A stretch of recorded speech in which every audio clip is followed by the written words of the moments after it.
Okay. What's up, guys? So today we're gonna be doing a breakdown of our crystal violet kinetics experiment that we did in lab today.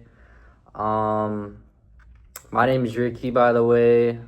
My partners are Brooklyn and Barriquette, and yeah. And basically, just a quick overview of it. We're determining the specific rate law between crystal violet and sodium hydroxide. So the purpose of the study was to observe how the concentration of crystal violet, which we'll refer to as CV, decreases as it reacts with sodium hydroxide to form a colorless product. And in order to do this, we used a spectrometer to measure the absorbance of light over time. We relied on the Beer-Lambert law to relate the absorbance back to concentration. Our goal was to determine if the reaction followed zero, first, or second order kinetics by analyzing the rate equation. So the first step was to make a new stock for the crystal violet because the original one that we had wasn't reading since it was over 1 in concentration. So we had to calibrate the spectrometer again, and we set a maximum wavelength for it. And then we made sure the new stock solution that we made was readable under 1, somewhere around like 0.8 something, to make sure that it was reading. But once we eventually calibrated it, we mixed 5 milliliters of CV or crystal violet with 5 milliliters of NaOH. And we had to work pretty quickly to move the mixture into a test vial and start the recording on the spectrometer.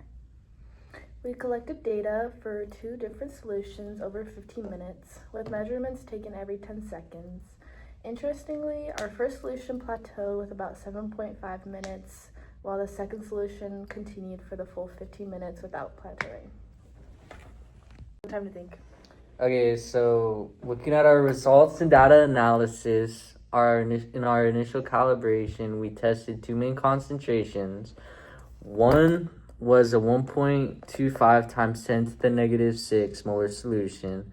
That yielded an absorbance of 0.862, while our second one, which was a 2.50 times 10 to the negative 5th, yielded an absorbance of 1.073. And if you look at our data table 2, for our 1.25 times 10 to the negative 6 solution, you can see the decay. We started at an absorbance of 0.34 and saw it drop to 0.001 by the 3-minute or 300-second mark. And the linear trend line for this data was y equals negative 0.0011 x plus 0.3214.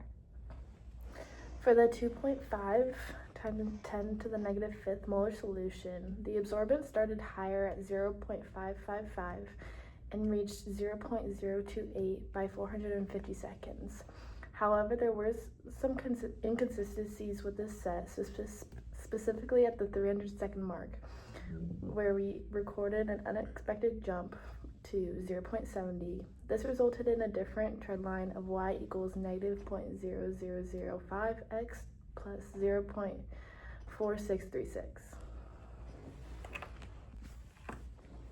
Okay, so basically overall, despite the calibration mess up that we had at the beginning of the lab and the concentration errors because we didn't do mixing properly on some parts, we did get it done overall and successfully demonstrated how it can track a chemical reaction in real time.